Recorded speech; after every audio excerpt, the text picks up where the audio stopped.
Hello. So this is an extension of the expectation method, what we will study in the next 2 or 3 lectures. It's called the method of alterations, but a full name should have been expectation method with alterations. Okay, so we select.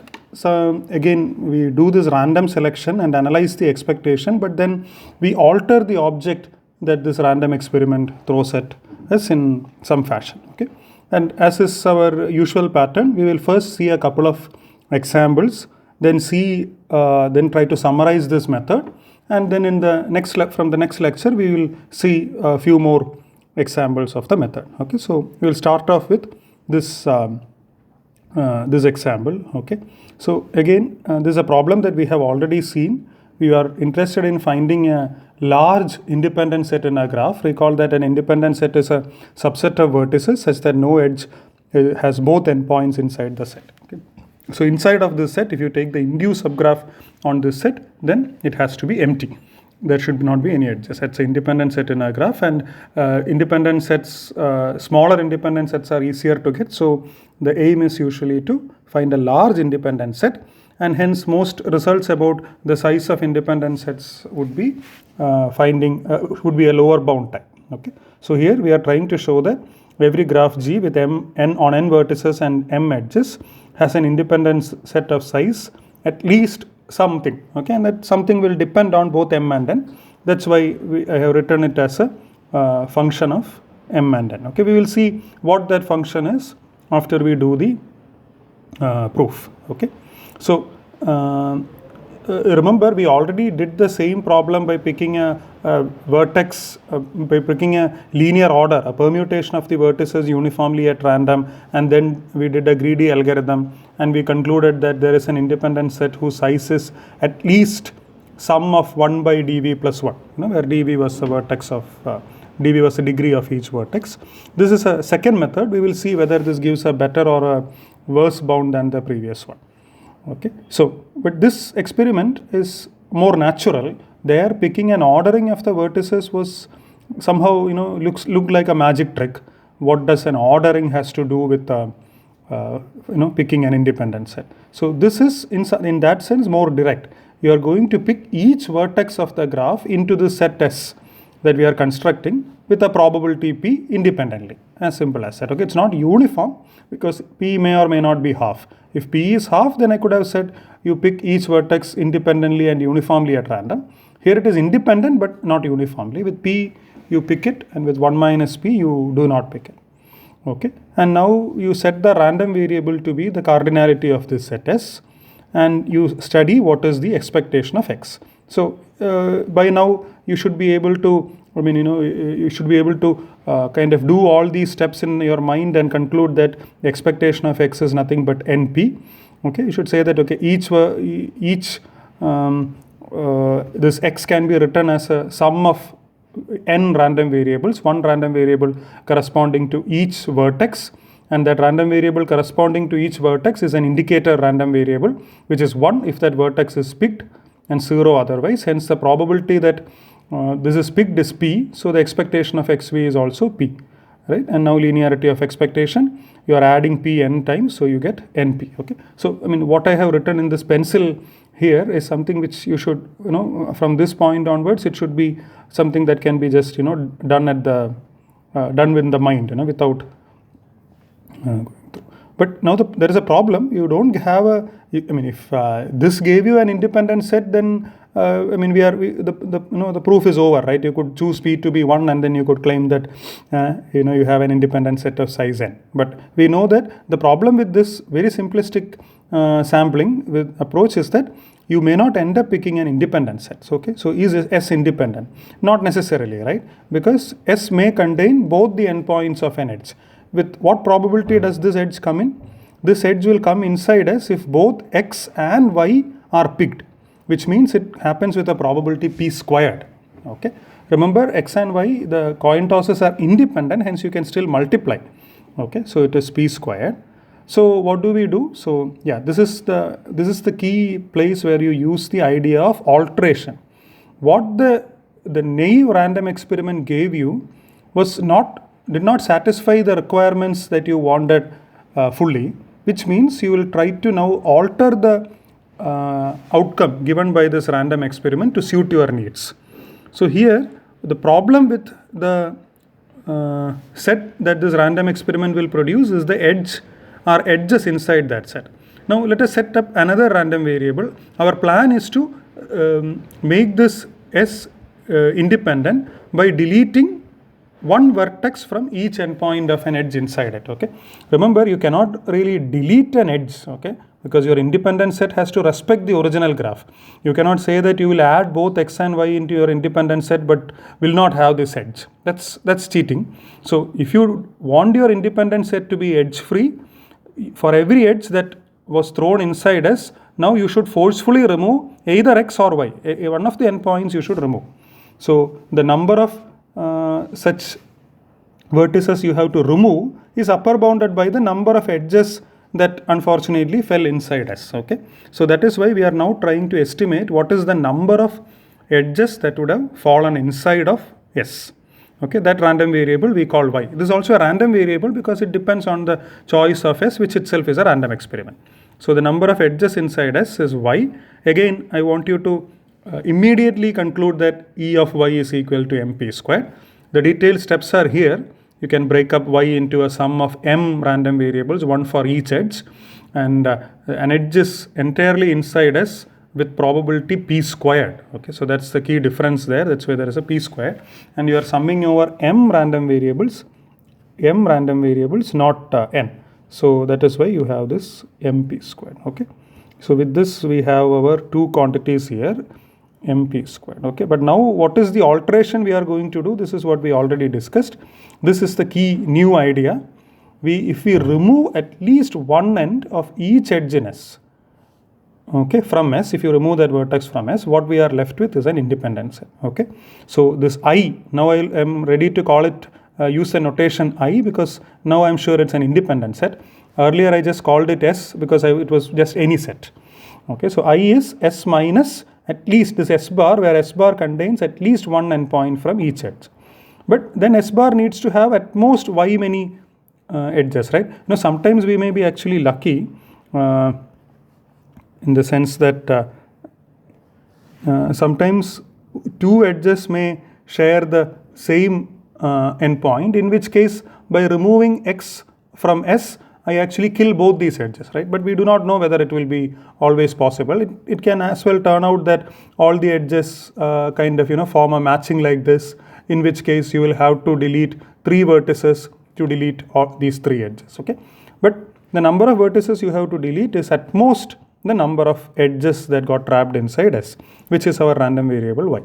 Okay, so now what is the cardinality of I, this independent set that we got? That is cardinality of S minus cardinality of S prime. Okay, cardinality of S, if you remember, was our random variable x, and cardinality of S prime is upper bounded by y, and hence this I is lower bounded by x minus y. It is because of the minus here that this bound changed. But that is what we want also. We are going to look for a lower bound for the independent set. Okay, now linearity of expectation comes to rescue again. What you want is the expected cardinality of the independent set. Okay, what we want is expectation of z, but we have expectation of x and we have expectation of y. So by linearity of expectation, your E of z is, I should have said, E of z is equal to expectation of S minus expectation of S bar, but since S bar is uniformly upper bounded by y, this applies. Okay, so and we are not done yet. So we have this this inequality here, and for each Ex and Ey we have already calculated what they are. They are NP and MP squared. Okay, but this does not look like a, yes, it's a function of n and m. In fact, that's what our target was also. We were looking for a function of m and n, but we have this p sitting here, right? What should we do with the p? In fact, p is a design variable. Okay, it is our choice to find out a p. So you should fix the best p. Okay, so this is the reason why we kind of did not, choose this P a priori. We wanted to get this final expression and then find out what is the best P. You can see that if P is very large, then this first term is very large, but the second term is also very large, which means the differences may end up being very small. If P is very small, this itself is very small, and hence, so what we want is a balance such that this is the maximum. But with calculus, it is very easy to do, right? What is the P is the variable that is the controlling variable. So I take a derivative of this expression with respect to P, which gives me n minus 2mp. Setting it to 0 gives me P is equal to n by 2m. Okay, so this is the best P that we can choose, which will maximize this P, will actually maximize this expression, right? This P will maximizes this expression. Okay, now also note that this n by 2m is something which is very familiar. If you had taken its reciprocal, 2m by n is nothing but the average degree. Why?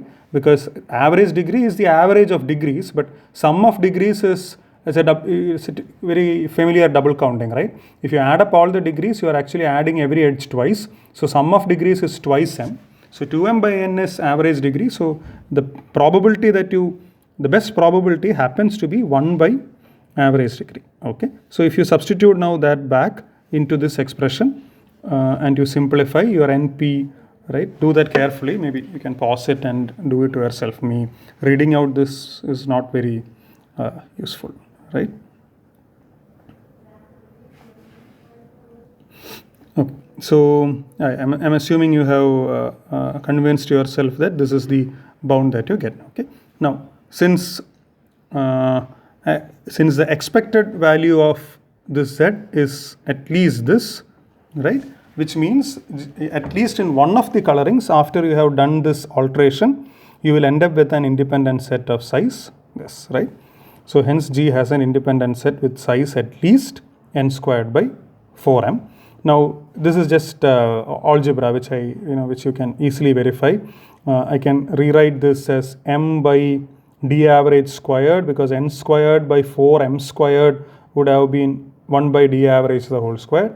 Similarly, this is the more useful way it was usually remembered. It is n by twice d average, where you take this 1n and this 1 2m in the bottom and call it 1 by d average. 1n and 1 2 remains.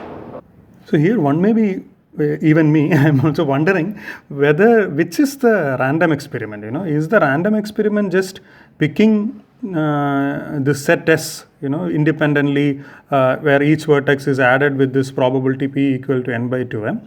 Is the random experiment just that, or is the random experiment that step together with deleting one endpoint of each edge from the chosen set S? Okay, so it does not matter, because the randomness, the second step has no randomness in it. Okay, the second step is entirely deterministic. You look at each edge that survives, pick one endpoint of it. You don't need to toss a coin to decide which endpoint. You can delete we can delete something arbitrarily. Okay, remember that arbitrary is not random. Okay, if it is random, you need a coin you have to toss and decide. But in an arbitrary deletion, so let's say you will always delete the vertex with the smaller index. Even that is fine. Okay, so there is no randomness there. So none of your expectation calculations get influenced by the second step. Okay, so I can call either of them as your random experiment. What we are claiming is that in this random experiment, if you compute this value of this new parameter, z, which is equal to the size of the set minus number of edges that got trapped inside of that set, because expectation of the z under this choice of P is at least n squared by 4m, we will get in our sample space there would be one choice of this set such that this number is at least this. Okay, and with this number you are guaranteed to have an independent set of size this number. Okay, so the philosophy, you should try to do the philosophy part a bit, at least once you should try to argue it out in full detail, but that's the idea. Okay, now how does, as I told you, this is the second lower bound on independent set size that we are showing.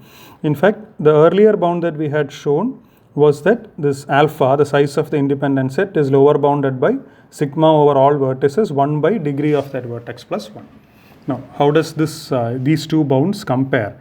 Okay, so this is a complicated expression, but this expression is not that arbitrary, right? I mean, this, if you are familiar with harmonic mean, you realize that if I compute the harmonic mean of the dv plus 1s, right, then what is that? You have to take all the 1 by dv plus 1s, add it up and take its average 1 by n, and then take the reciprocal. Okay, it's the inverse of the arithmetic mean of the inverses, right? So this expression here, except without this 1 by n term, would have been this reciprocal of this bound. Okay, so I can interpret this bound as something which is connected to the harmonic mean. But what is the arithmetic mean of the same sequence? Adding 1 to all the data in your set will increase the mean also by 1. So the arithmetic mean of this is just the arithmetic mean of d averages of dv's added with 1. Okay, and arithmetic mean of dv's is what we denote by d average. Okay, so this is your harmonic mean, this is your arithmetic mean. We know from school, maybe you should also try to prove it yourself as an exercise.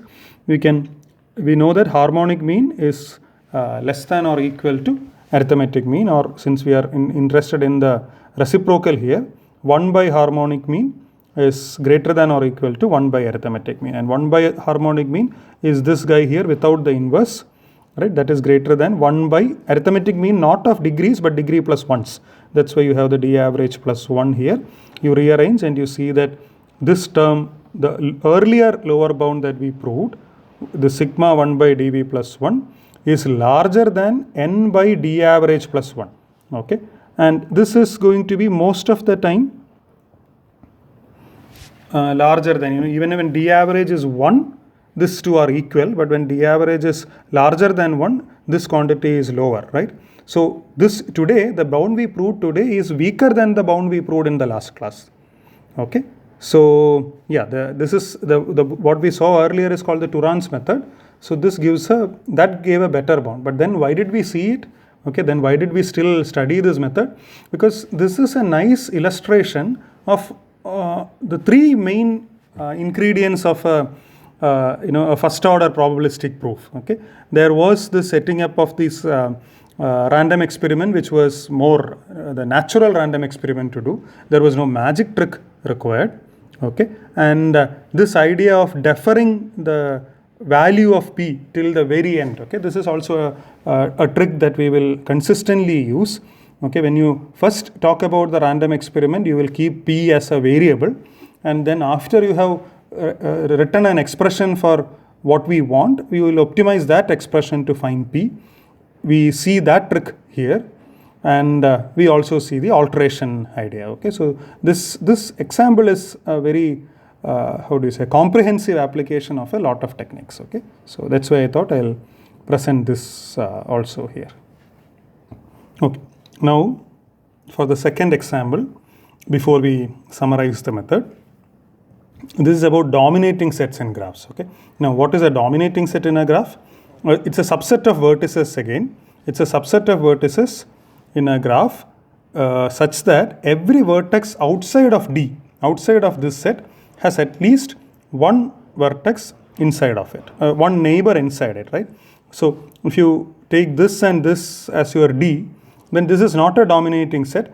There are three vertices outside, 1, 2, 3. First and second is okay, but the third one does not have a neighbor inside D. So this is not a dominating set. Whereas if you pick maybe this and this is our dominating set, because there are three vertices outside, but all three of them have at least one yellow neighbor. Okay, so this is what is a dominating set. And here it may be evident that the larger dominating sets are easier to get. For example, if you take all the vertices in a graph, then there is nobody outside, so it's a dominating set. So usually the aim is to find a very small dominating set. Okay, so and hence we will be studying about an upper bound for a dominating set. Okay, we are interested in having small dominating sets. So the result we are going to study the theorem we are going to prove is that every graph G with n vertices and minimum degree delta. Okay, so yeah, this is the question, so I don't have to probably justify why it is not the number of edges, but it is rather the minimum degree. But the vague intuition is that, like let us say if the minimum degree is 0 and then you have a lot of isolated vertices, that means you are forced to pick all of them into your set, right? So yeah, there is a reason why this minimum degree plays a role. Okay, and our aim is to find a dominating set of size, at most again some f of n comma delta. We will figure out what is this function after we do the proof.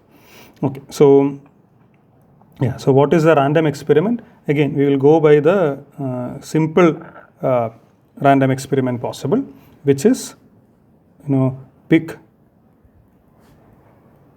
each vertex independently with probability again some p to form a set S. Note that I am not calling it D already, because by doing a random selection of points, I am not guaranteed that I will get a dominating set. Okay. Now, but what is the first random variable that I will set? That would be I am anyway finally interested in the size of the set I am going to come up with. So the first random variable that I am interested is in the size of S. Okay, so and this is nothing but expectation of the size is NP. Okay, I am not going to do the details. I want you to pause and verify it for yourself. Okay, now what is the alteration that I have to do? Okay, now if this is not a dominating set, then this means, right, when you pick the graph,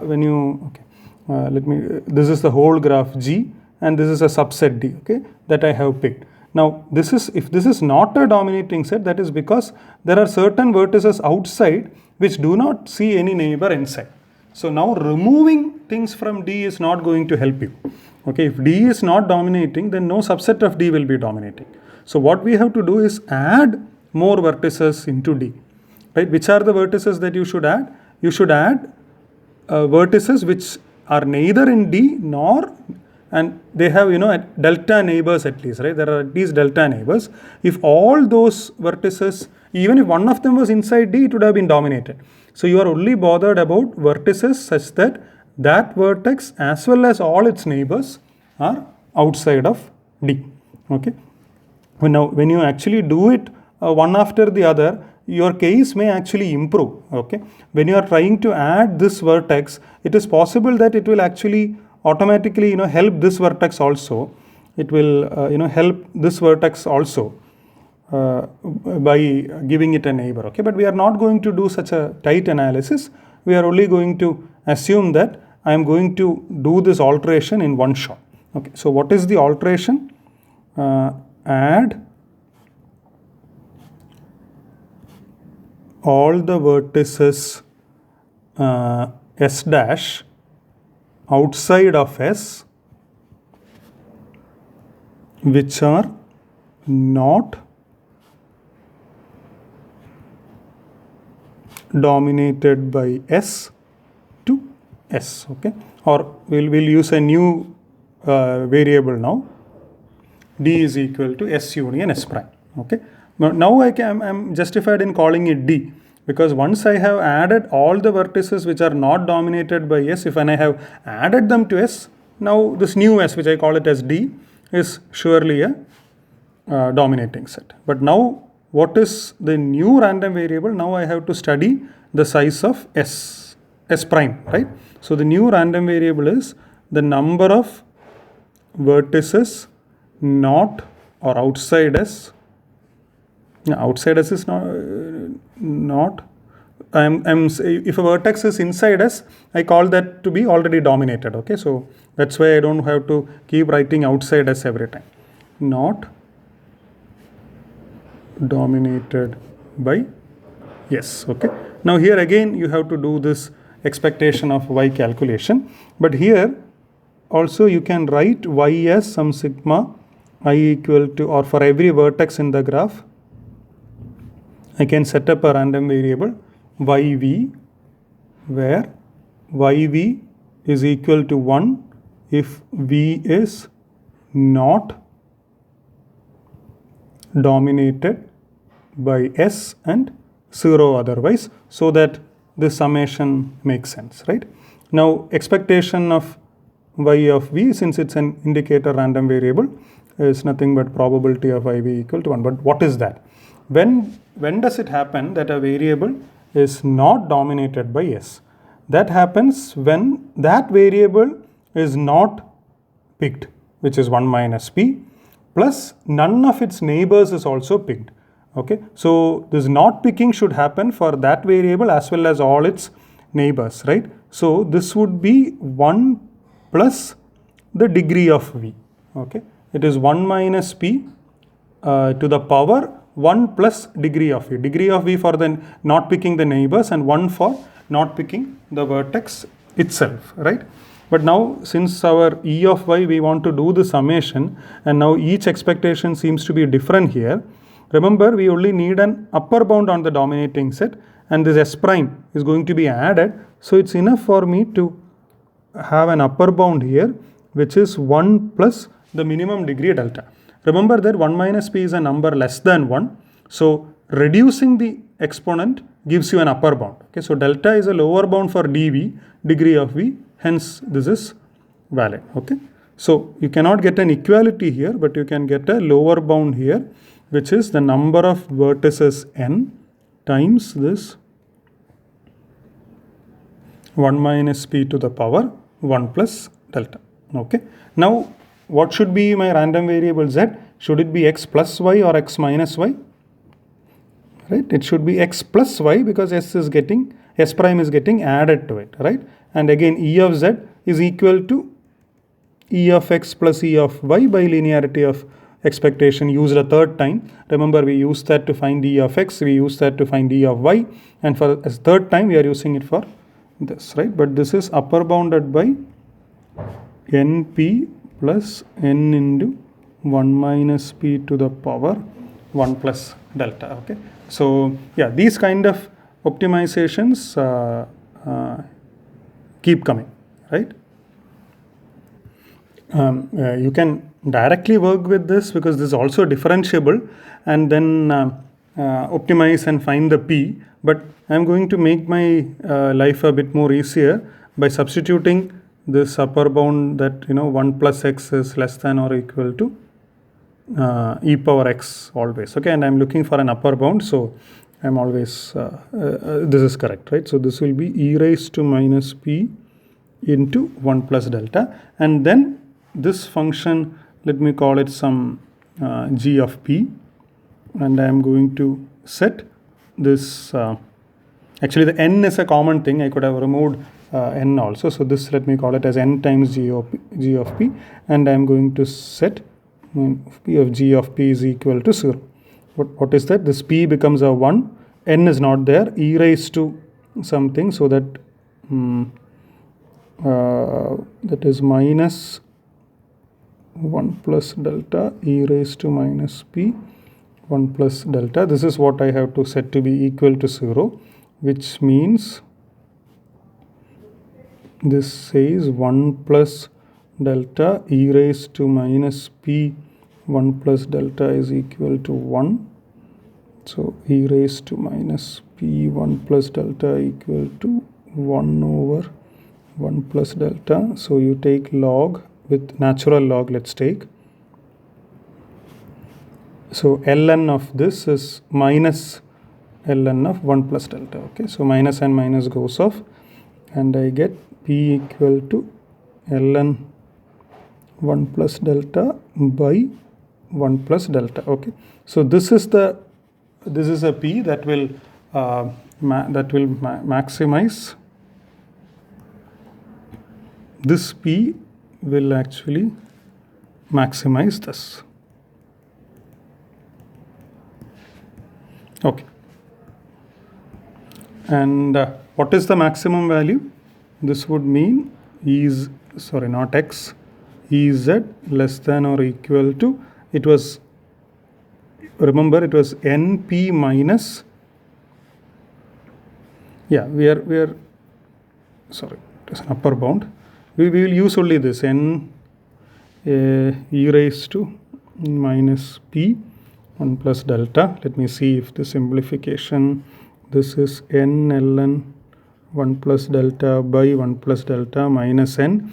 Now e raised to minus p 1 plus delta, I can actually substitute it and do that calculation, but I can do a small cheating and see that it's already here. E raised to minus p 1 plus delta is just 1 by 1 plus delta. So this is n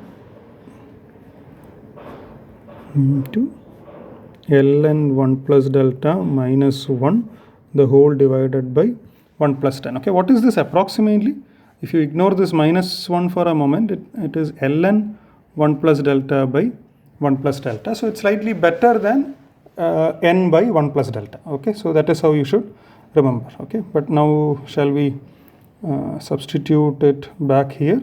This would be n into ln 1 plus delta minus 1 by 1 plus delta. Remember, this minus 1, or rather the minus n by 1 plus delta is the alteration factor.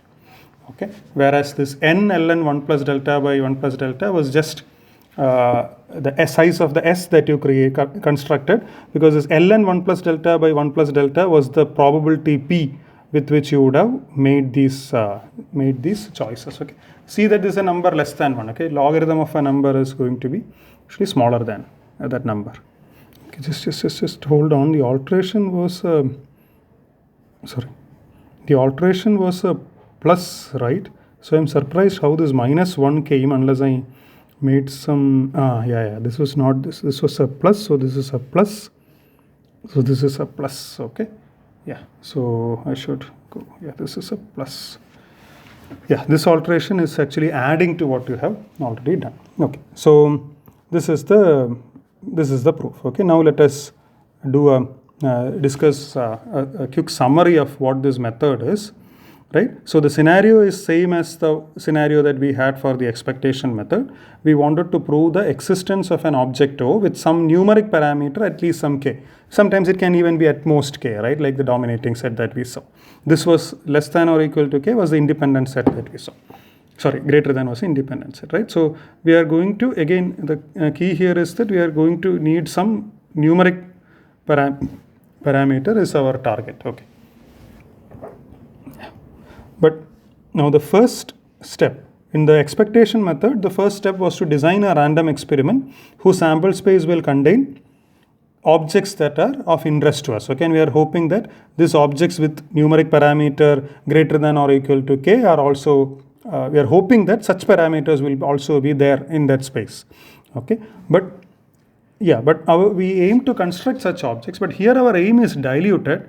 We are not sure, we don't insist that our experiment will produce objects that we need in abundance. Okay, so remember, when you randomly pick points from a graph, vertices from a graph, it has a small probability of being an independent set, or as in the second problem, it definitely has a probability of being a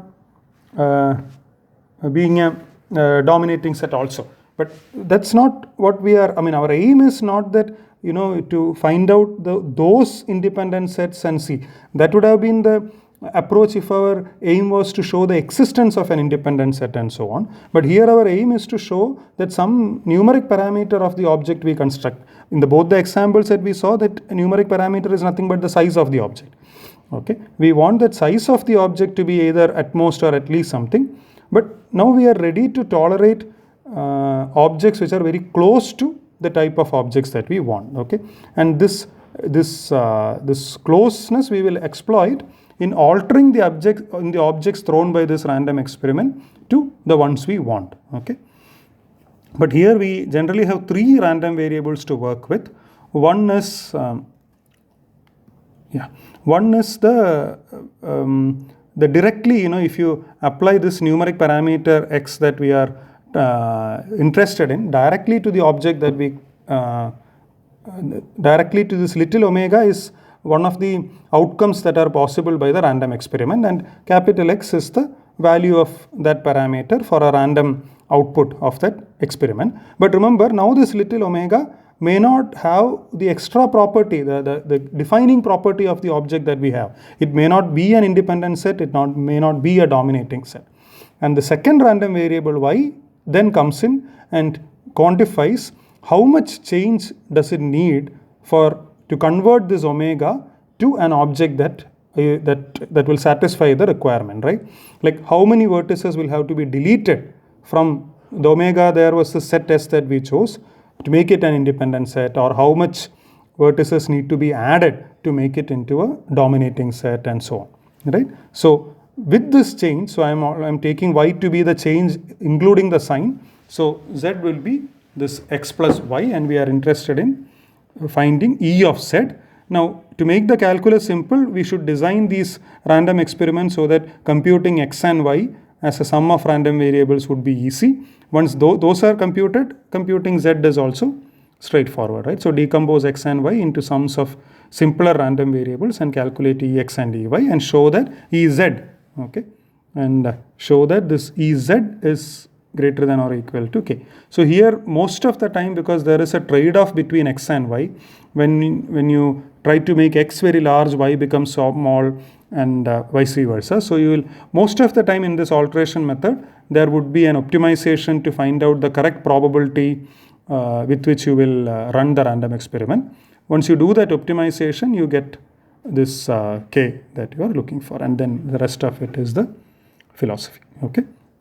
Yeah, with this we will wind up this class. I think the next is, it's better to do it in a fresh class. We will revisit our Ramsey lower bound and show an improved lower bound than we showed earlier using the method of alterations. But that's in the next lecture. Thank you.